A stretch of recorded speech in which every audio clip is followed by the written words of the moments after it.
Good afternoon. Welcome to Grace and Gavel, where truth meets compassion. Today we're talking about the burden of the perfect victim, when emotional certainty replaces legal proof. There are cases where the evidence feels thin, but the certainty feels overwhelming, where everyone agrees on who the victim was, and therefore who must be guilty. The story is clean, the emotions are clear, and the conclusion feels inevitable. But the law doesn't ask what feels inevitable. It asks what can be proven. In many high-profile cases, the victim is presented as flawless, a devoted parent, a beloved child, a model citizen. That image is understandable. It's how communities grieve. It's how families survive loss. But perfection carries weight. Because when a victim is framed as morally unblemished, the story quietly demands a villain. And once that villain is chosen, the investigation often follows the narrative instead of the evidence.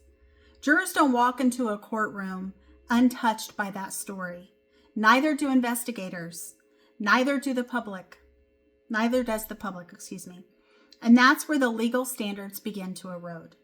The law requires proof beyond a reasonable doubt, which is a high standard for a reason.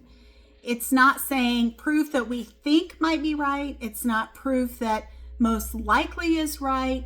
It's not proof that we want to believe is right. It's proof beyond a reasonable doubt. That is a non-negotiable. But emotionally, many people settle for something else, beyond a reasonable story. A story that explains the pain. A story that restores order. A story that tells us who to blame, but stories don't cross-examine well. Legal insight. Evidence doesn't improve because a victim was good, right? Ultimately, I think people have this idea that for a victim to be the perfect victim, they must have done nothing wrong.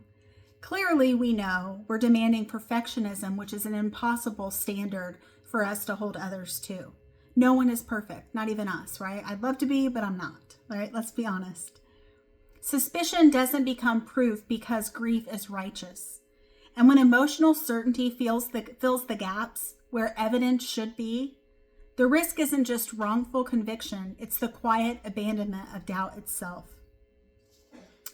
So, in closing, we can honor victims without demanding legal shortcuts. And sometimes the most respectful thing the law can say is, the story isn't enough. If this made you uncomfortable, that doesn't mean you lack empathy.